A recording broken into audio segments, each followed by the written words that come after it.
엄마, 요즘 바빠서 못 가요. 애들 때문에 정신이 없어요. 아버지, 이번 명절은 그냥 쉬세요.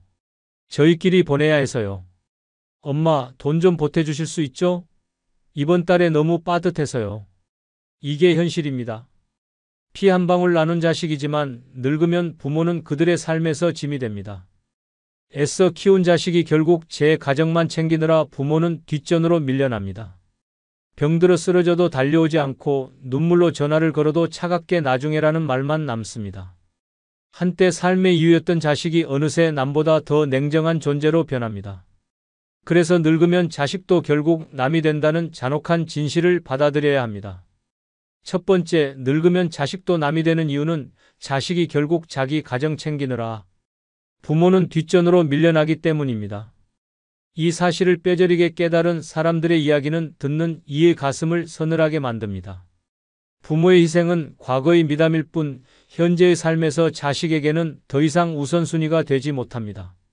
부산에 사는 81세 김정순 씨는 평생 자식 교육에 모든 것을 바쳤습니다. 시장 좌판에서 손이 터져가며 돈을 모아 아들을 의사로 만들었습니다.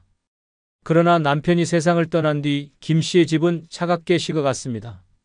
아들은 바쁜 병원 일과 아이들 교육에 몰두하느라 어머니에게 한 달에 한 번 겨우 들를 뿐이었습니다. 김 씨가 무릎이 붓고 숨이 차오를 정도로 아팠을 때조차 아들의 말은 차가웠습니다. 엄마, 응급실 가면 되잖아. 지금 내가 너무 바빠서 결국 김 씨는 홀로 버스에 몸을 싣고 병원에 갔습니다. 횡한 대기실에서 이름이 불리길 기다리며 김 씨는 속삭였습니다. 내가 키운 아들이지만 이제는 남이구나. 이 장면은 차라리 낯선 사람보다 더 잔혹한 거리감을 드러냅니다. 서울 송파구에 사는 77세 박영숙 씨는 또 다른 상처를 겪었습니다. 남편과 사별한 뒤 딸 가족과 한 집에 살게 되었지만 곧 지옥 같은 시간이 시작되었습니다. 손주 학교 시간을 맞추고 반찬을 준비하는 일은 당연히 그녀의 몫이 되었습니다. 하루에 3끼를 차리고도 엄마, 이 반찬은 애들이 안 좋아해요 라는 며느리의 불평만 돌아왔습니다. 몸이 지쳐 쓰러졌을 때조차 딸은 엄마, 애들 숙제 봐주셔야 해요. 저녁 약속 있어서요 라며 떠나버렸습니다. 결국 박 씨는 화장실 바닥에서 한참을 쓰러진 채로 있어야 했습니다. 이웃이 찾아와 119를 불러주지 않았다면 큰일을 당했을 것입니다. 병실에서 홀로 눈물을 흘리며 박 씨는 중얼거렸습니다. 나는 딸을 위해 살아왔는데 결국 나는 이 집의 가정부였구나. 더 무서운 건 부모 스스로 아직도 자식에게 기대려 한다는 점입니다. 명절에 오길 기다리며 상을 차려놓고 전화를 붙잡고 하루 종일 귀 기울이지만 들려오는 건 보험 광고뿐입니다. 외로운 집안에 울려 퍼지는 건 TV 소음뿐이고 그 옆에 앉은 부모의 존재는 누구에게도 중요하지 않습니다. 여러분, 늙으면 자식도 결국 남입니다. 피를 나눈 가족이라도 자식의 삶은 배우자와 아이들에게 쏠려 있습니다. 부모는 그 울타리 밖에서 밀려나 있습니다. 자식이 부모를 잊은 게 아닙니다. 단지 그들의 우선순위가 바뀐 것입니다. 그래서 우리는 냉정하게 준비해야 합니다. 자식에게 기대는 순간 더 깊은 상처가 기다리고 있을 뿐입니다. 노년의 존엄은 자식이 지켜주지 않습니다. 스스로를 챙기고 나만의 삶을 만들어야 합니다. 자식에게 모든 걸 걸었던 부모의 눈물이 남의 이야기가 되지 않게 지금이라도 마음을 바꿔야 합니다. 내 인생의 무게는 결국 내가 짊어진다는 진실을 외면하면 마지막 길은 너무나 쓸쓸해질 것입니다. 두 번째, 늙으면 자식도 남이 되는 이유 중 하나는 명절에도 잠깐 얼굴만 비추고 사라지기 때문입니다. 그 순간 부모는 처절하게 깨닫습니다. 내가 이토록 희생했는데 결국 남는 건 빈집과 식은 밥뿐이구나. 이 진실은 가슴을 쪼개는 칼날처럼 다가옵니다. 전북 군산에 사는 80세 김영자 씨는 명절만 기다리며 삽니다. 아침부터 전을 부치고 고기를 재우고 떡국을 끓이며 손목이 부르트도록 상을 차립니다. 올해는 아이들이 오래 머물겠지 기대하며 마음을 달랩니다. 그러나 도착한 아들 가족은 인사만 건네고 밥상 앞에 앉은 지 1시간 만에 엄마, 오후에 처가에도 들러야 해서요 라는 말과 함께 서둘러 떠납니다. 김 씨는 얼어붙은 손으로 치우다 결국 거실에 주저앉아 흐느꼈습니다. 내가 이 집의 어머니가 아니라 그냥 들렀다가는 휴게소구나. 그날 저녁 멀쩡히 차려둔 음식은 냉장고 속에서 싸늘히 굳어갔습니다. 서울 강북구에 사는 82세 장봉남 씨는 명절마다 손주 얼굴 좀 보자는 희망 하나로 버팁니다. 아침부터 문 앞만 쳐다보다가 아들 가족이 도착하자마자 들려온 말은 아버지, 오늘은 시간이 없어서 금방 가야 해요 였습니다. 손주가 건넨 과자 봉지를 받으며 겨우 웃었지만 채 2시간도 안 되어 현관문은 다시 쾅 닫혔습니다. 쓸쓸히 남은 장 씨는 숟가락도 들지 못한 채 텅 빈 집에서 멍하니 시계를 바라봤습니다. 새벽이 될 때까지 텔레비전 소리에 의지하다가 눈물이 흘러내려 베개를 적셨습니다. 그는 중얼거렸습니다. 나는 이제 그들의 우선순위가 아니구나. 마하트마 간디는 사랑은 시간을 드리는 것이다라고 했습니다. 시간을 내지 않는다면 그것은 더 이상 사랑이 아닙니다. 부모에게 시간을 내지 않는 자식은 결국 부모를 남으로 대하는 것입니다. 더 충격적인 건 부모 스스로 여전히 기대한다는 점입니다. 식탁 위에 산더미 같은 음식을 올려놓고 눈에 힘을 주며 웃지만 속은 무너집니다. 잠시 스쳐간 손주의 웃음소리가 사라지고 나면 남는 건 고요한 집안과 얼룩진 그리움뿐입니다. 명절은 축제가 아니라 외로움이 더 선명해지는 날로 변합니다. 여러분, 늙으면 자식도 결국 남입니다. 명절에 얼굴만 비추고 사라지는 자식의 뒷모습에서 그 사실은 뼈아프게 드러납니다. 피를 나눈 가족이라 해도 그들의 삶의 중심은 이미 배우자와 자식으로 넘어갔습니다. 부모는 뒷전입니다. 그러니 더 이상 착각하지 마십시오. 명절에 울리지 않는 전화, 짧은 방문에 담긴 차가운 무심함을 보고도 눈 감는다면 더 큰 상처만 남습니다. 노년의 존엄은 자식의 발걸음에 달려 있지 않습니다. 이제는 스스로 지켜야 합니다. 자식을 기다리는 삶에서 벗어나 나를 위한 시간을 만들어야 합니다. 늙어 남이 된 자식을 붙잡는 순간 내 인생은 고통으로 끝납니다. 지금부터라도 진실을 받아들이십시오. 명절은 그들의 날이 아니라 내 삶을 어떻게 채울지 결정하는 날이 되어야 합니다. 세 번째, 늙으면 자식도 남이 되는 이유 중 하나는 부모의 말이 더 이상 지혜가 아니라 잔소리로만 들리기 때문입니다. 피와 땀으로 길러낸 자식에게 던진 충고가 무시당하는 순간 부모는 남보다 더 서러운 존재로 전락합니다. 이 비극을 보여주는 사례는 우리 주변에 너무도 많습니다. 경기도 의정부에 사는 79세 정인자 씨는 늘 아들의 건강을 걱정했습니다. 고혈압 진단을 받았음에도 야근과 술자리를 반복하는 아들을 볼 때마다 정 씨는 애써 달래듯 말했습니다. 술 좀 줄여라. 내 건강이 제일 중요하다. 그러나 돌아오는 대답은 냉정했습니다. 엄마, 제발 잔소리 좀 그만해요. 요즘 누가 술 안 마시고 삽니까? 그 말에 정 씨는 가슴이 철렁 내려앉았습니다. 아들의 건강을 염려하는 마음은 단숨에 무가치한 소음이 되어버린 것입니다. 며칠 후 아들이 갑작스러운 흉통으로 응급실에 실려갔을 때조차 정 씨는 말하지 못했습니다. 내 말 안 들어서 그렇지라는 생각이 목 끝까지 올라왔지만 더 이상 말할 자격조차 빼앗긴 느낌이었습니다. 그녀는 흐느끼며 혼잣말을 했습니다. 내 목소리는 이제 그에게 짐일 뿐이구나. 서울 강동구의 82세 박명숙 씨는 딸과 함께 살았습니다. 혼자 있는 게 외로워 딸 가족과 한 집에 살면 웃음소리가 끊이지 않을 거라 믿었습니다. 하지만 현실은 달랐습니다. 딸이 퇴근하고 돌아오면 박 씨는 기다렸다는 듯 애들 옷은 좀 더 두껍게 입혀라. 밥은 따뜻하게 먹여야지라고 말했습니다. 그러나 딸은 얼굴을 찡그리며 쏘아붙였습니다. 엄마, 그만 좀 하세요. 제가 애 키우는 거예요. 요즘 시대에 그런 방식 통하지도 않아요. 박 씨는 그 순간 가슴이 찢어지는 듯 했습니다. 평생 키우고 가르친 경험은 무시당하고 오히려 구식이라는 낙인만 찍혔습니다. 시간이 지나면서 박 씨는 입을 닫았습니다. 딸의 표정이 무서워 말 한마디 꺼내는 게 두려웠습니다. 결국 같은 집에 살면서도 대화는 사라지고 밥상 위엔 정막만 흘렀습니다. 박 씨는 속삭였습니다. 나는 이 집의 가족이 아니라 불편한 방해꾼일 뿐이구나. 이처럼 부모의 진심은 늙을수록 잔소리로 바뀝니다. 소크라테스는 말이란 마음의 거울이다라고 했습니다. 하지만 자식에게 부모의 말은 더 이상 거울이 아니라 귀찮은 메아리일 뿐입니다. 진심과 충고가 담긴 목소리는 세상과 단절된 낡은 소리로 치부됩니다. 더 비극적인 건 부모 스스로가 그걸 알면서도 멈추지 못한다는 점입니다. 사랑하니까, 걱정되니까, 마지막 남은 힘으로라도 말해주고 싶은데 돌아오는 건 날선 반응뿐입니다. 결국 부모는 입을 닫고 마음까지 닫습니다. 자식은 자유를 얻었다 착각하겠지만 그 순간 부모와 자식의 관계는 이미 멀어진 것입니다. 여러분, 늙으면 자식도 결국 남이 됩니다. 부모의 목소리를 잔소리라 치부하는 순간 가족은 더 이상 따뜻한 울타리가 아닙니다. 그저 불편한 동거일 뿐입니다. 부모가 하고 싶었던 말은 잔소리가 아니라 마지막 남은 사랑이었습니다. 그러나 그것조차 외면받는다면 노년은 처절한 침묵 속에서 끝나게 됩니다. 이제 우리는 진실을 마주해야 합니다. 자식은 부모의 말을 필요로 하지 않습니다. 오히려 귀찮아합니다. 그러니 늙은 부모가 할 수 있는 건 단 하나, 자식을 향한 기대를 내려놓고 나만의 목소리를 지키는 것입니다. 부모의 사랑이 잔소리로 전락하는 순간 자식은 이미 남이 되었음을 인정해야 합니다. 그래야만 남은 삶을 더 이상 상처받지 않고 살아갈 수 있습니다.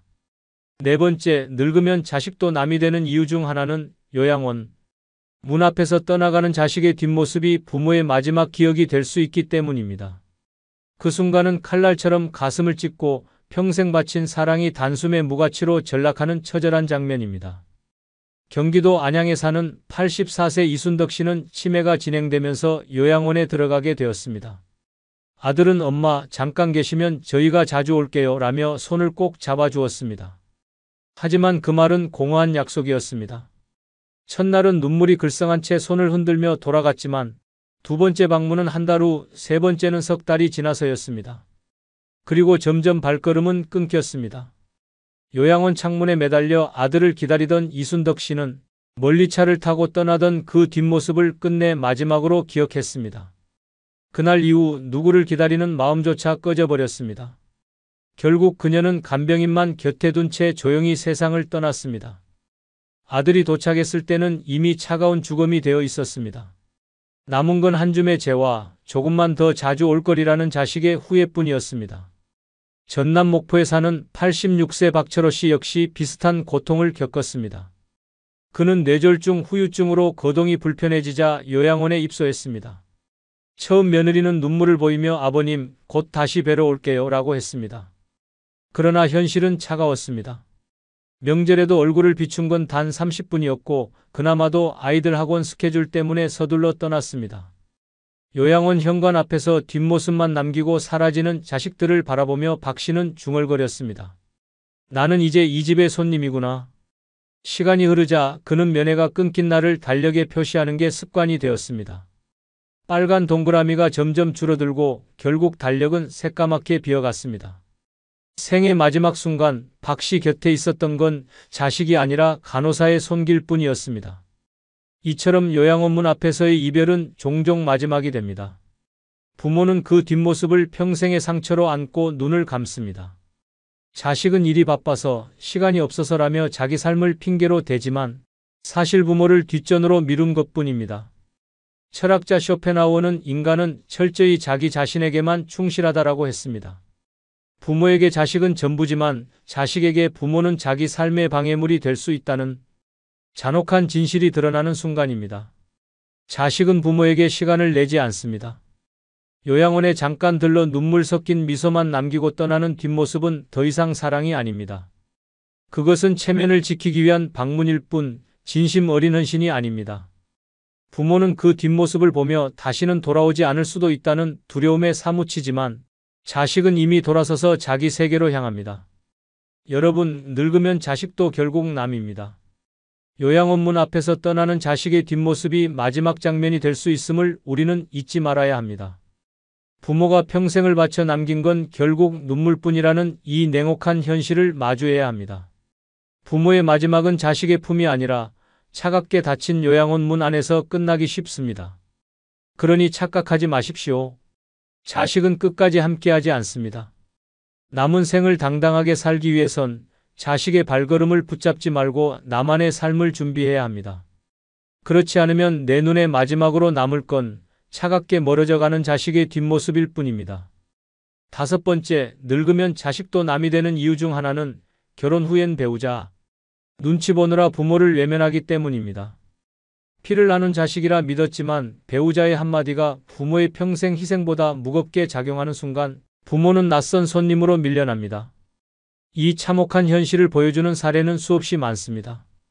경기도 수원에 사는 81세 김정자 씨는 아들을 위해 평생을 바쳤습니다. 남편을 일찍 잃고 시장에서 장사하며 뒷바라지에 의사로 키웠습니다. 그러나 결혼 후 달라진 건 아들의 태도였습니다. 명절 때마다 찾아오던 아들은 결혼 3년 차부터는 아내가 처갓집 먼저 가자고 해서요 라며 미루기 일쑤였습니다. 김 씨가 병원에 입원했을 때도 아들은 하루 10분 얼굴만 비추고 급히 사라졌습니다. 며느리가 기다린다는 이유였습니다. 링거를 꽂은 채 아들의 뒷모습을 바라보던 김 씨는 눈물이 솟구쳤습니다. 내 피와 살을 쏟아 키웠는데 이제는 아내 눈치 때문에 나를 버리는구나. 그날 이후 김 씨는 아들을 부르지 않았습니다. 병실을 지킨 건 병원 간병인의 손길뿐이었습니다. 부산 해운대의 79세 오태식 씨 역시 같은 아픔을 겪었습니다. 오 씨는 작은 철물점을 운영하며 번 돈을 모아 아들에게 신혼집 전세를 마련해 주었습니다. 하지만 아들은 결혼 후 급격히 멀어졌습니다. 손주 돌잔치조차 초대받지 못했고 며느리의 차가운 말이 결정타가 되었습니다. 아버님이 자꾸 오시면 저희 생활에 방해가 돼요.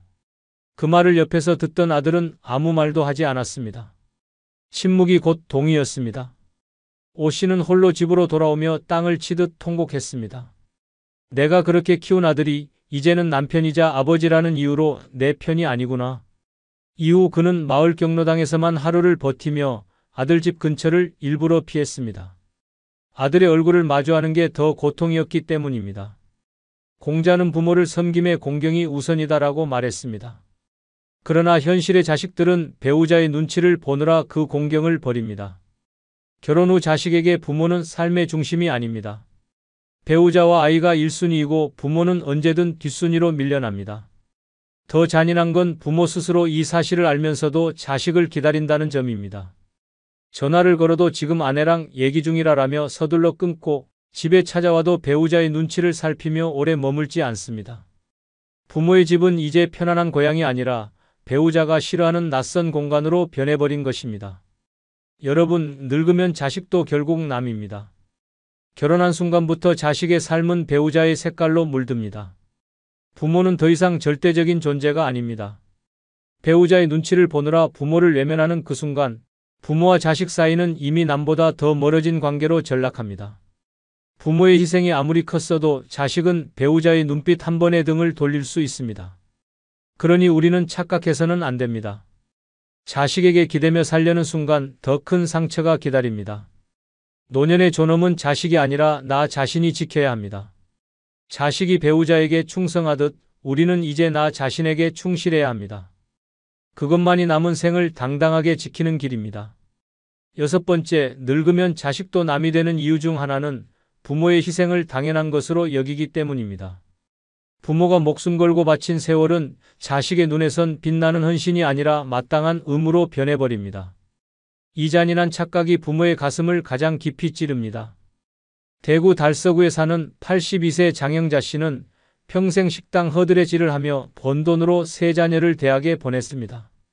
새벽마다 새우젓 냄새를 뒤집어 쓰고 밤늦게 귀가하면서도 단 한 번도 자식에게 불평하지 않았습니다. 그러나 그녀가 병으로 쓰러져 병원에 입원했을 때 자식들의 말은 충격적이었습니다. 엄마, 우리가 얼마나 고생해서 지금 사는 줄 알아요?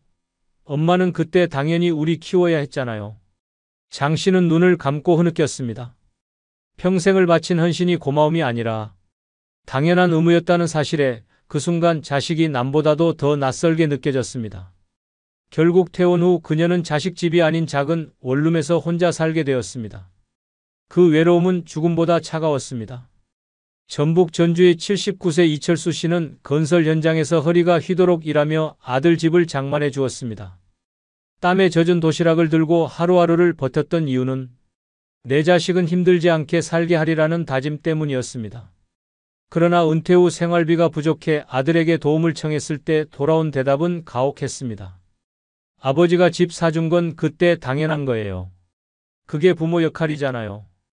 이철수 씨는 차갑게 굳은 얼굴로 중얼거렸습니다.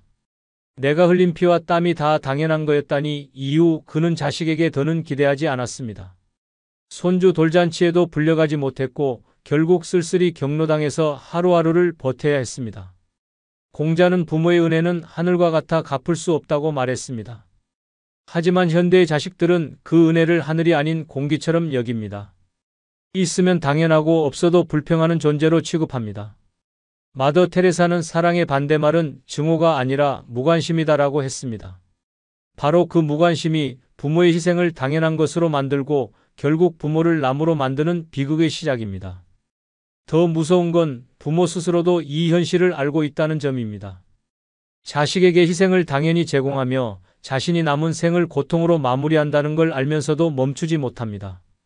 그 사랑이 자식에게는 짐이 아니라 의무의 연장선으로만 남기 때문입니다.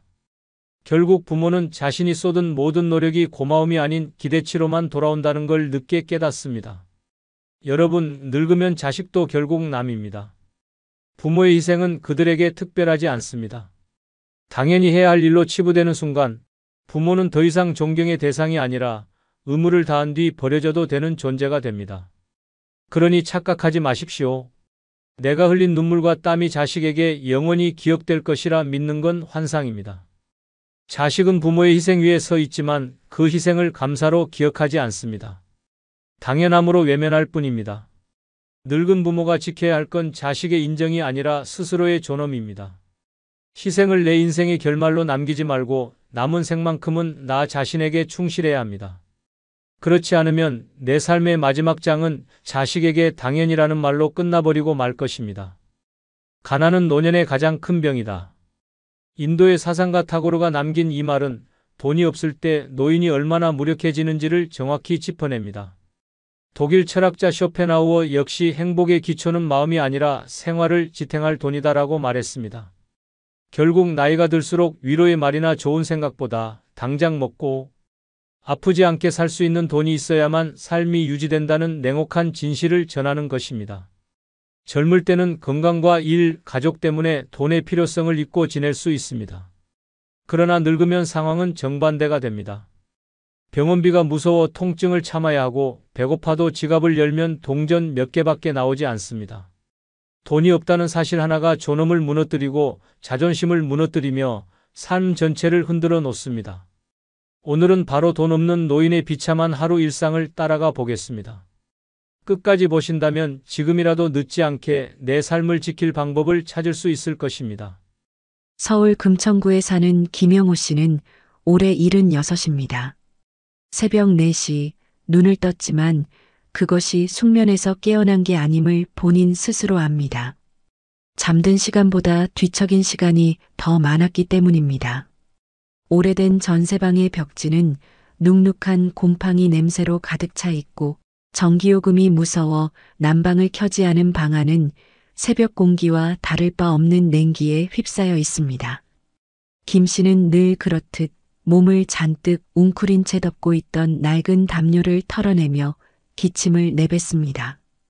가래가 목에 달라붙어 숨쉬기조차 힘들지만 병원에 갈 엄두를 내지 못합니다.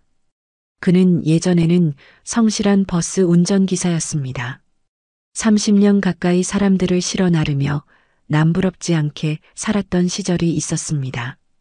하지만 퇴직 후 쌓인 세금과 밀린 관리비, 그 사이에 터진 질병으로 모아둔 돈은 순식간에 바닥을 드러냈습니다. 공무원 연금이나 국민연금을 꼬박꼬박 챙기는 이웃 노인들과 달리 김 씨의 손에 쥐어지는 건 기초생활수급비 40만 원 남짓이 전부입니다. 방세와 공과금, 최소한의 생활비를 제하면 남는 게 없어 약은 살 수 없고 먹을 것도 제대로 못 챙깁니다. 새벽 4시 반, 뱃속이 타들어가는 듯 고파옵니다. 냉장고를 열어보지만 어제 저녁 먹다 남은 김치 몇 줄기와 묵은 밥그릇 하나가 전부입니다. 전자레인지조차 고장나 오래전에 버렸기 때문에 차가운 밥을 그대로 삼켜야 합니다. 이가 성치 않아 씹는 것조차 고통이지만 배고픔에 떠는 몸은 그것마저 원합니다. 김 씨는 입안에서 밥알을 몇 번 굴리다 겨우 목으로 넘깁니다. 밥알이 목구멍에 걸리며 사례가 들어 헛기침을 반복합니다. 마실 물 한 컵이 간절하지만 수도꼭지에서 나오는 물조차 녹슨 파이프 냄새가 진하게 배어 있습니다. 그는 텅 빈 방 안에 앉아 잠시 휴대폰을 손에 집어듭니다. 새벽에 혹시라도 자식에게서 연락이 오진 않았을까 무의식적으로 확인해 보지만 화면은 고요합니다. 몇 달 전 명절에 잘 지내세요라는 짧은 문자 한 통이 전부였습니다. 그 이후로 자식들은 한 번도 연락이 없습니다. 그는 다시 핸드폰을 내려놓으며 중얼거립니다. 내가 이제 필요 없는 사람이구나. 새벽 5시가 되자 창문 틈새로 들이치는 외풍이 뼛속까지 파고듭니다. 낡은 창틀은 틈이 벌어져 있어 신문지로 막아놨지만 바람은 막히지 않습니다. 몸을 떨며 이불 속으로 다시 파고들지만 통증 때문에 오래 누워 있을 수가 없습니다. 허리는 바위를 얹은 듯 무겁고 무릎은 쇠처럼 굳어 움직일 때마다 삐걱 소리가 나는 듯합니다. 몇 년 전 무릎 수술을 권유받았지만 500만 원 넘는 수술비가 벽이 되어 그는 그대로 버텨왔습니다. 이제는 계단 오르내리기도 힘들어 방 안에만 머무는 시간이 길어졌습니다. 밖은 이제 서서히 동이 터옵니다. 붉은 빛이 창문 사이로 스며들지만 김 씨의 마음은 더 어두워집니다. 하루가 시작되는 기쁨이 아니라 또다시 버텨야 하는 고통의 시간이 시작됨을 의미하기 때문입니다. 그는 속으로 다짐합니다. 오늘 하루만 또 견뎌보자. 그래도 살아있어야 하지 않겠나? 그러나 그 다짐 속에는 희망이 아닌 체념이 깊게 깔려 있습니다. 아침 7시가 가까워오자 금천구의 허름한 빌라 단지 안은 이미 분주한 소리에 뒤덮입니다. 현관문이 철컥거리고 아이들 웃음소리가 복도에 울려 퍼집니다. 이웃집 부부는 아이 손을 잡고 학원 차량을 향해 서두르며 출근길 셀러리맨들은 들뜬 전화 통화를 하며 계단을 내려갑니다. 그러나 김영호 씨의 방 안은 여전히 어두컴컴합니다. 창문을 열고 싶어도 찬바람이 무섭고 커튼 대신 덮어놓은 낡은 담요가 무게처럼 걸려 있어 빛조차 들이지 않습니다. 그는 이불을 젖히고 자리에서 일어나려 하지만 무릎이 말을 듣지 않아 한참을 주저앉아야 합니다. 이게 사람이냐? 그는 쓴웃음을 삼키며 벽을 짚고 일어나 간신히 싱크대 앞에 섭니다. 아침밥은 엄두도 못 냅니다. 냉장고를 열어도 속은 비어 있고 그나마 남은 건 며칠 전 마트 할인 코너에서 산 두부 반모. 이미 시큼한 냄새가 올라와 손이 멈춥니다. 버리기 아까워 그대로 다시 냉장고에 밀어넣습니다. 결국 오늘 아침도 물 한 컵으로 때워야 합니다. 물 한 컵을 꿀꺽 삼킨 후 약통을 열어봅니다. 고혈압약, 당뇨약, 관절약 모두 빈통입니다. 약국에 갈 돈만 있었어도라는 말이 절로 새어나옵니다. 머리 뒤로 찌르는 통증이 밀려오지만 그는 의자에 기대어 억지로 숨을 고릅니다. 병원에 가야 한다는 건 알고 있습니다. 그러나 진료비 몇만 원과 약값 10여만 원은 김 씨에게 벽과도 같습니다. 그래서 그는 늘 스스로에게 이렇게 말합니다. 이 나이에 무슨 병원. 그냥 버티다 가면 되지. 아침 9시가 되면 복도는 조용해지고 집안은 더욱 고립된 감옥처럼 변합니다. 이웃들이 모두 각자의 자리로 나간 후 김 씨의 공간은 세상과 단절된 섬이 됩니다.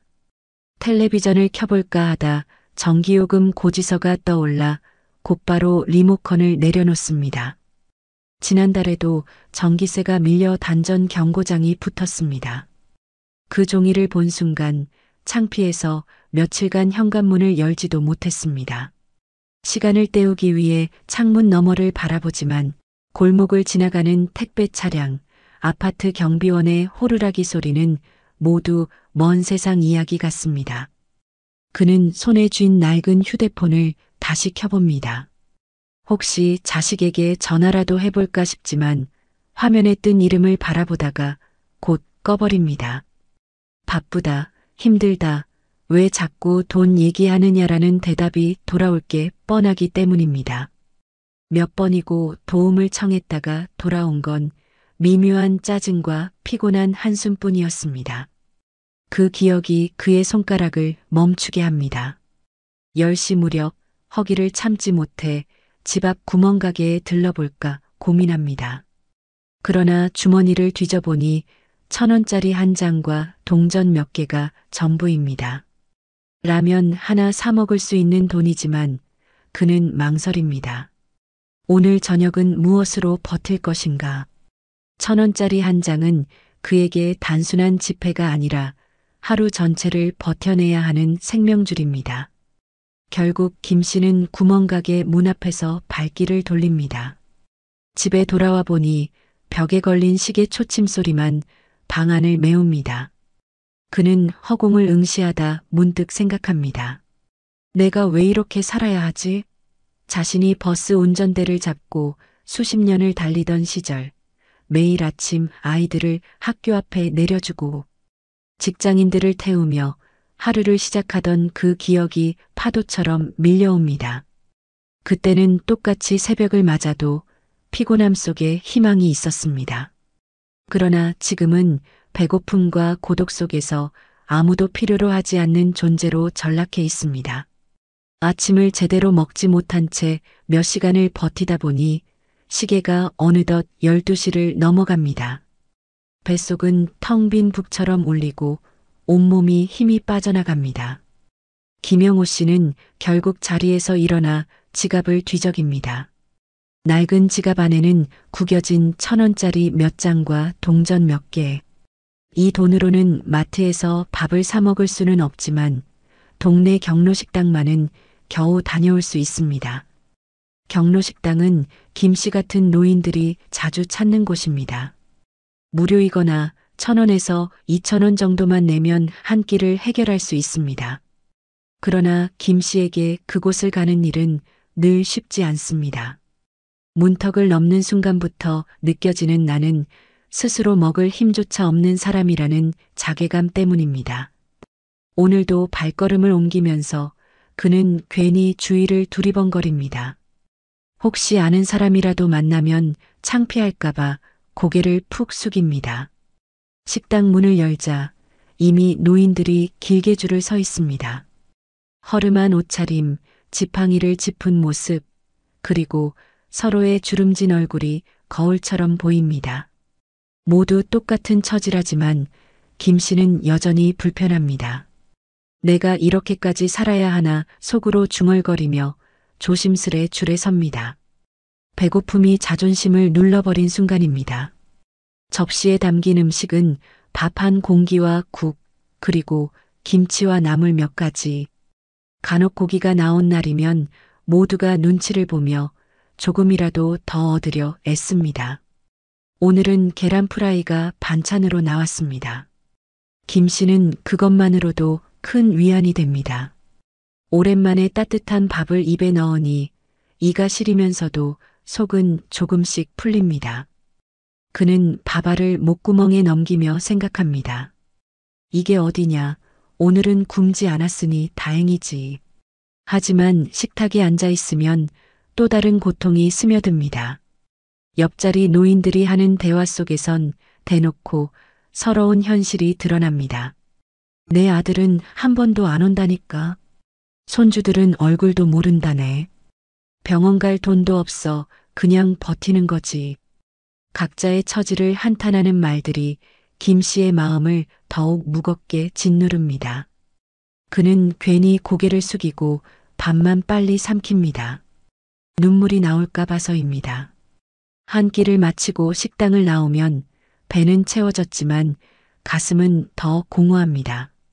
젊었을 땐 번듯한 직장에서 동료들과 점심을 먹고 가끔은 가족과 외식하며 웃었던 기억이 있습니다. 그러나 지금은 몇백 원의 의지에 체면을 내려놓고 줄을 서야 겨우 한 끼를 해결합니다. 배는 따뜻해졌지만 마음은 오히려 얼어붙습니다. 집으로 돌아오는 길, 시장 앞 포장마차에서 김밥과 떡볶이를 사 먹는 아이들이 눈에 들어옵니다.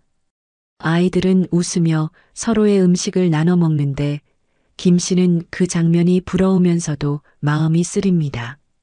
자신은 겨우 경로식당에서 얻은 밥 한 끼로 하루를 버티는데 세상은 이렇게 밝고 풍요롭게 돌아가고 있구나 하는 생각이 스칩니다. 방에 도착해 의자에 앉으면 점심을 먹었다는 안도감과 동시에 또 다른 걱정이 고개를 듭니다. 오늘 저녁은 또 어떻게 하지? 한 끼 해결했다고 하루가 끝나는 게 아니기에 그는 늘 같은 불안을 안고 살아갑니다. 식당에서 채운 배는 몇 시간 못 가 다시 허기를 알릴 것이고 통장 잔고는 이미 비어 있습니다. 점심은 배고픔을 달래주는 시간이었지만 동시에 자신의 처지를 더욱 뼈아프게 확인하는 시간이었습니다.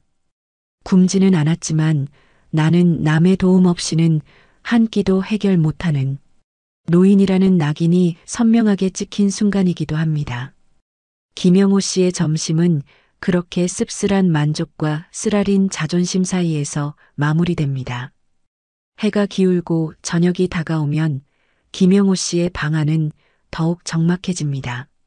창밖에서는 이웃집 주방에서 풍기는 고기 굽는 냄새, 찌개 끓는 소리가 새어나오지만 그의 방 안은 여전히 차갑고 허전합니다. 점심에 경로식당에서 먹은 밥이 마지막이었습니다.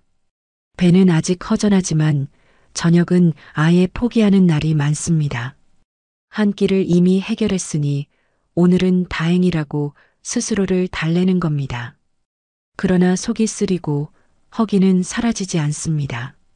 저녁이 되면 더 힘든 건 배고픔이 아니라 통증입니다.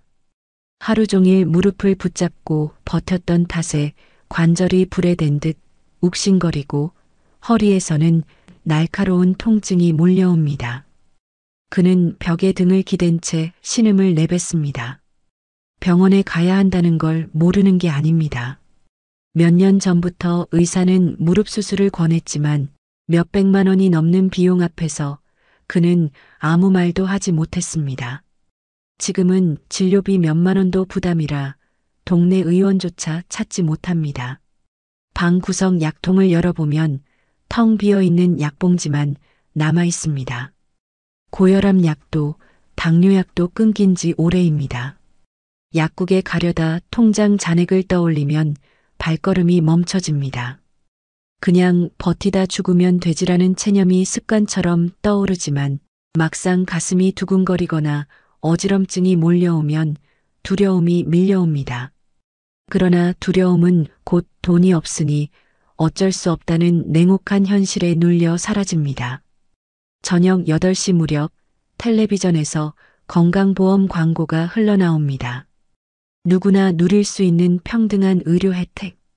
김 씨는 그 말이 비웃음처럼 들립니다.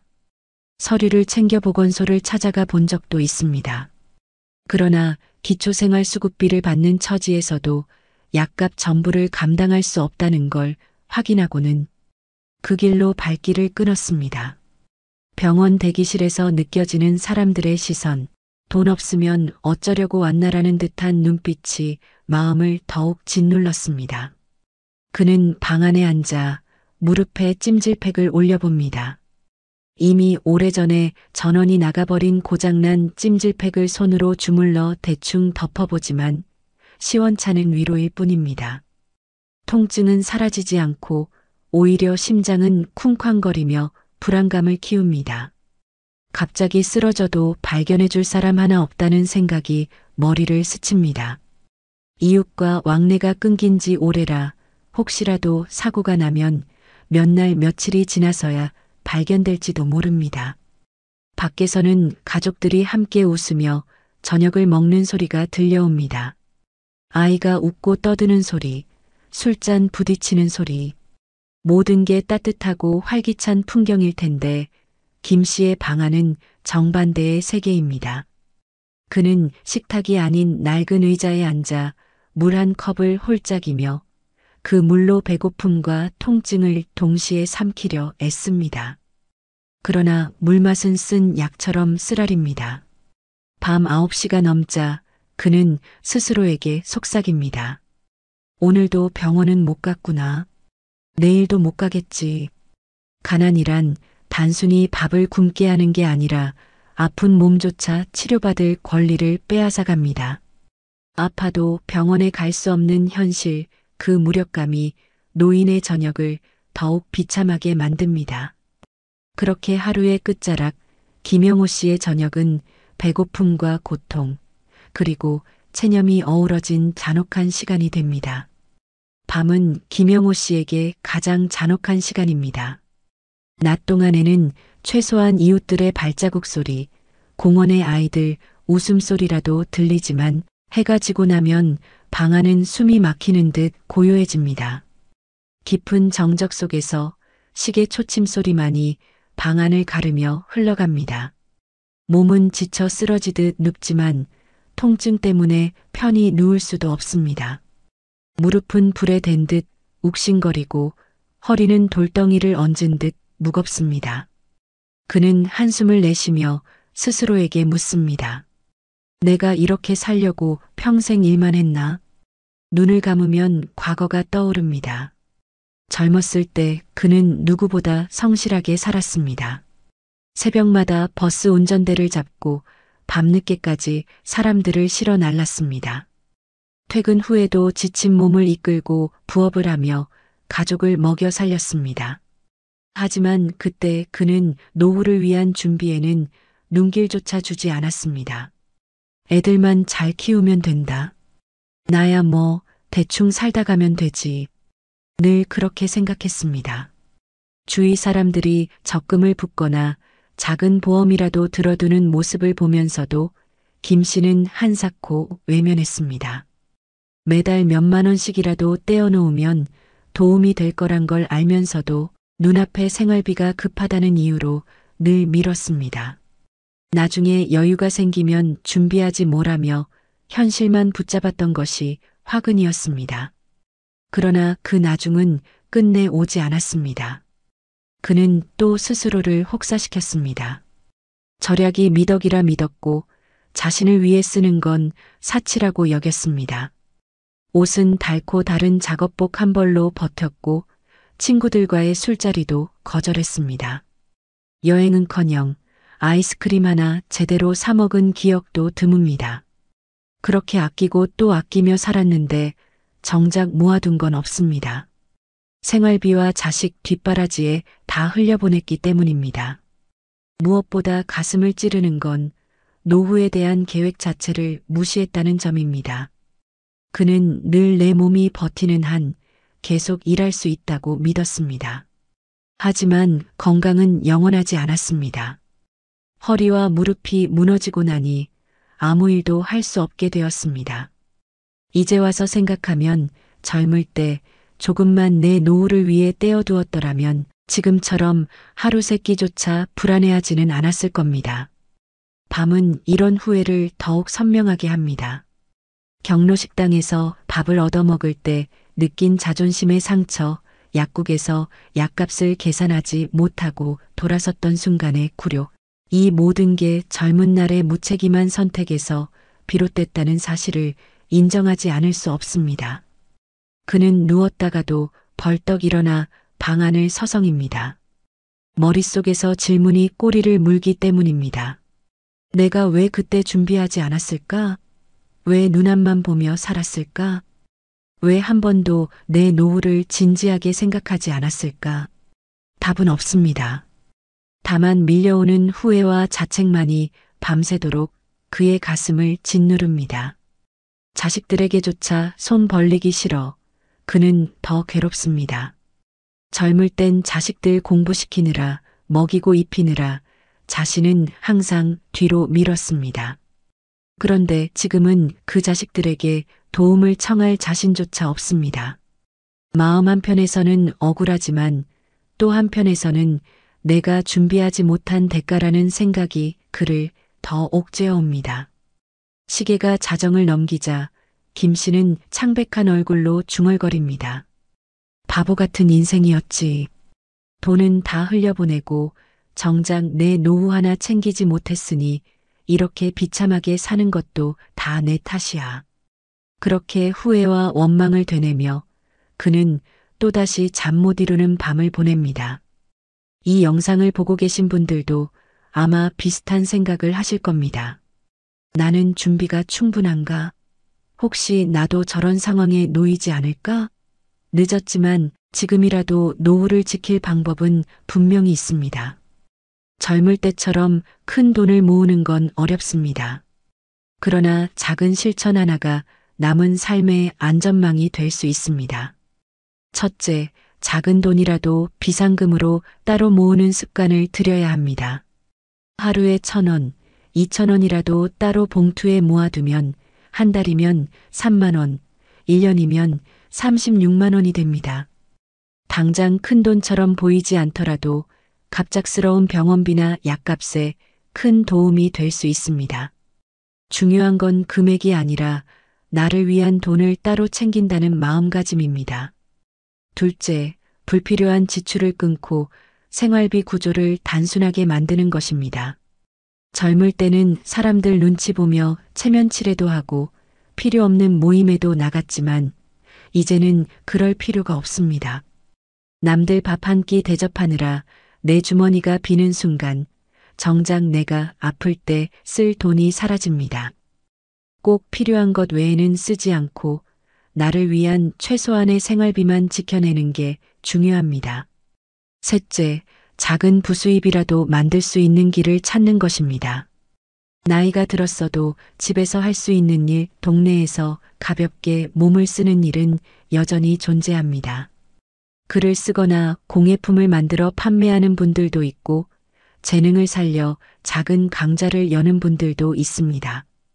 크고 번듯한 수입이 아니라도 매달 몇만 원이라도 들어오면 그 자체가 심리적 안정이 됩니다. 넷째, 건강을 스스로 지키는 습관을 만드는 것입니다. 돈이 없다고 치료를 미루면 결국 더 큰 병으로 이어져 몇 배의 비용이 들어갑니다. 매일 걷기, 스트레칭, 집에서 할 수 있는 간단한 운동만으로도 몸은 달라집니다. 건강을 지키는 것이야말로 최고의 절약입니다. 마지막으로 사람과의 관계를 정리하고 단단하게 만드는 것도 대책입니다. 돈이 없는 사람일수록 고립되기 쉽습니다. 하지만 마음을 나눌 단 한 명의 친구, 가끔이라도 안부를 물어줄 이웃이 있다는 건 그 어떤 저축보다 든든한 자산입니다. 관계도 노후의 중요한 비상금임을 잊지 말아야 합니다.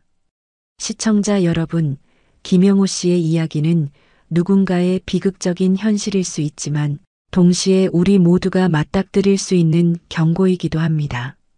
지금 당장 완벽한 준비는 할 수 없더라도 작은 습관 하나, 작은 준비 하나가 내일의 불안을 줄여줍니다.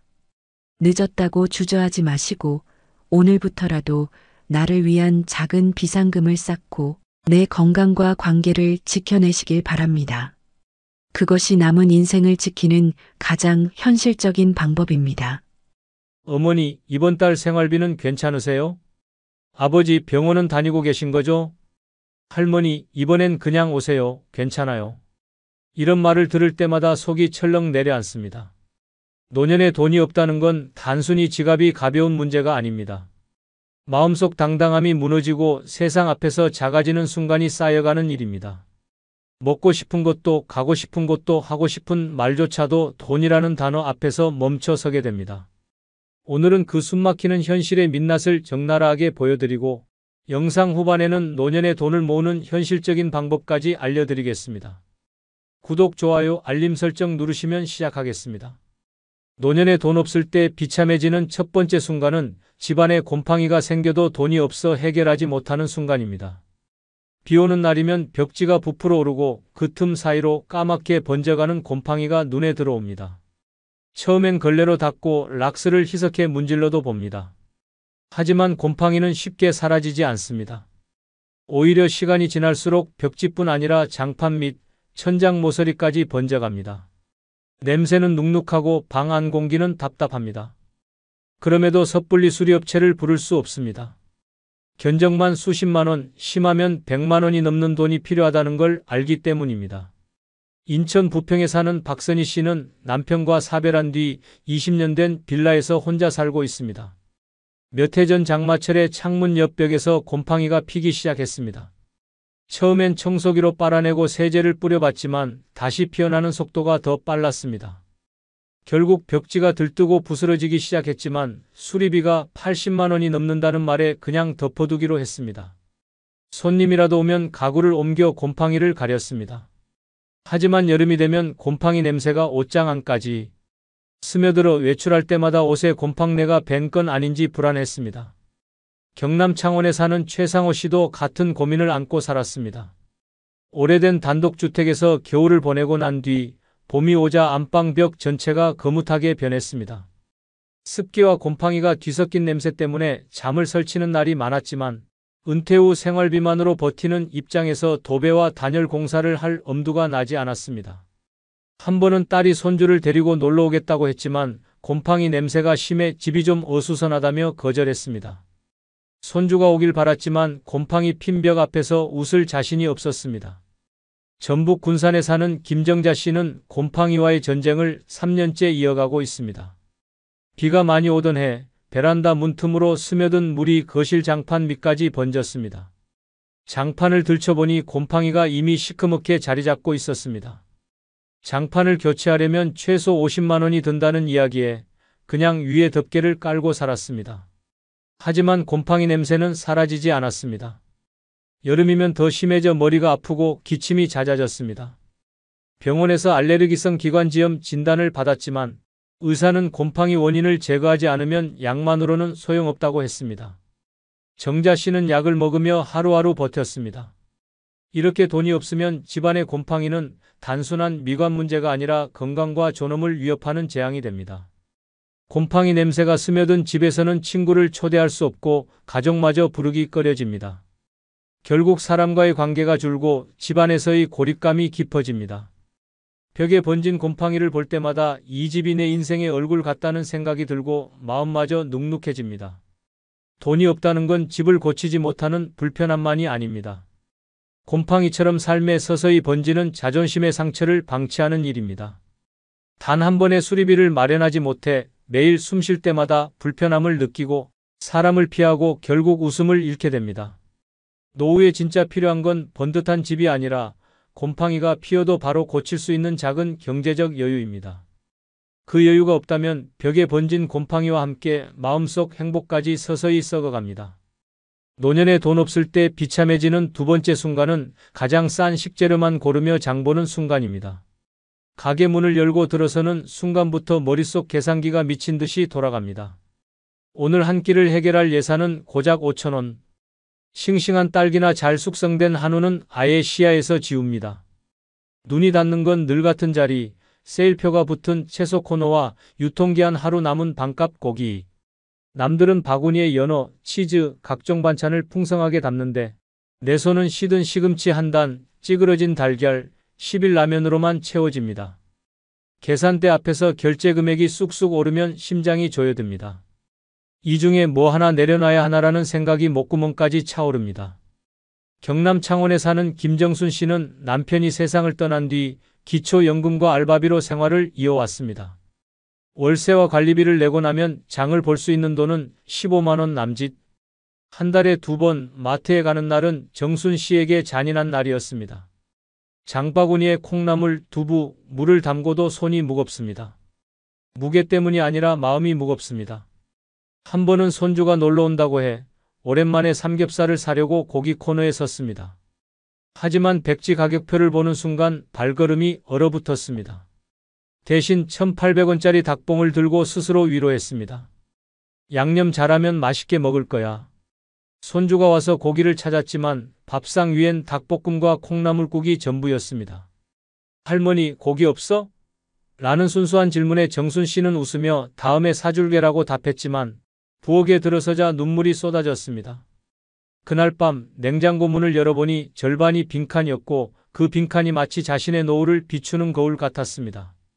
비슷한 처지는 전북 군산에 사는 박용남 씨도 마찬가지였습니다. 그는 남편의 병간호로 전 재산을 쏟아부은 뒤 남은 건 월 50만 원의 국민연금뿐이었습니다. 장을 보러 가면 그는 무조건 유통기한 임박 코너부터 돌았습니다. 한 번은 우유가 마시고 싶어 냉장고 앞에 섰다가 500ml짜리조차 제값 주기가 아까워 발길을 돌렸습니다. 대신 1,000원짜리 커피 믹스를 담으며 이걸로 버티자고 혼잣말했습니다. 이렇게 돈이 없으면 장 보는 시간이 행복이 아니라 벌칙이 됩니다. 원하는 걸 고르는 기쁨이 아니라 버릴 걸 고르는 고통이 먼저입니다. 살 수 있는 것과 절대 살 수 없는 것의 경계가 점점 좁아지고 그 선은 매달 더 가혹해집니다. 집에 돌아와 냉장고를 열면 싸구려 식재료 몇 개가 덩그러니 놓여 있고 그걸로 한 주를 버텨야 합니다. 그 순간 가난은 단순히 배를 채우는 문제가 아니라 내 삶에서 선택할 권리를 송두리째 빼앗아갑니다. 그리고 그 권리를 잃은 순간 노년의 하루는 점점 더 초라해지고 마음마저 굶어가기 시작합니다. 노년에 돈 없을 때 비참해지는 세 번째 순간은 각종 모임에서 밥값이 부담돼 피하는 순간입니다. 모처럼 친구들에게 전화가 옵니다. 이번 주에 점심 한번 할까? 예전 같으면 두말 없이 나갔겠지만 지금은 머릿속이 복잡해집니다. 요즘 시내 식당 밥값이 기본 1만 5천 원, 커피까지 하면 2만 원이 훌쩍 넘어갑니다. 한번 나가면 최소 23만 원이 깨지는 셈입니다. 월 생활비를 손가락으로 셈하는 입장에서 이건 큰 돈입니다. 순간 몸이 좀 안 좋아서 다음에 보자라는 변명이 입 밖으로 나옵니다. 웃으며 전화를 끊지만 속은 씁쓸합니다. 모임을 피한 게 아니라 밥값을 피한 겁니다. 대전 유성에 사는 이명자 씨는 젊을 때만 해도 모임의 분위기 메이커였습니다. 주말이면 친구들과 점심 먹고 차 마시고 노래방까지 이어지는 날이 많았습니다. 하지만 남편이 사업 실패와 함께 노후 자금이 증발하면서 상황이 달라졌습니다. 지금은 기초연금과 파트타임 일당으로 생활을 이어갑니다. 한 달 용돈이라 해봐야 10만 원 남짓. 그런 상황에서 친구 모임은 사치였습니다. 한 번은 40년 지기 친구가 생일이라고 점심을 하자고 했습니다. 마음 같아선 꽃다발에 선물까지 사서 가고 싶었지만 지갑 사정을 생각하니 발걸음이 떨어지지 않았습니다. 밥값도 겨우 낼 판에 무슨 선물이야 라는 생각에 결국 전날 밤 몸이 아프다는 문자를 보냈습니다. 친구는 괜찮아, 다음에 보자라고 답했지만 그 이후로 연락이 뜸해졌습니다. 명자 씨는 한동안 휴대폰 벨소리가 울릴 때마다 가슴이 철렁 내려앉았습니다. 혹시 또 모임 초대일까봐. 서울 송파에 사는 박태수 씨도 비슷한 경험을 했습니다. 은퇴 후 매달 모이던 동호회가 있었습니다. 한 달에 한 번 점심 모임이었지만 장소가 늘 호텔 뷔페나 유명 한정식집이었습니다. 1인 3만 원 이상은 기본, 거기에 회비까지 얹히니 모임 하루가 지나면 지갑이 텅 비었습니다. 몇 번은 카드를 긁었지만 결제일이 돌아올 때마다 한숨이 나왔습니다. 그러다 결국 모임을 그만두었습니다. 처음에는 바쁘다는 핑계를 댔지만 시간이 지날수록 연락 자체가 끊겼습니다. 태수 씨는 집에서 혼자 밥을 먹으며 TV 속 맛집 프로그램을 보다가 갑자기 눈물이 차올랐습니다. 저런 곳에 나도 가고 싶었는데 이렇게 돈이 없으면 모임이 단순한 즐거움이 아니라 부담이 됩니다.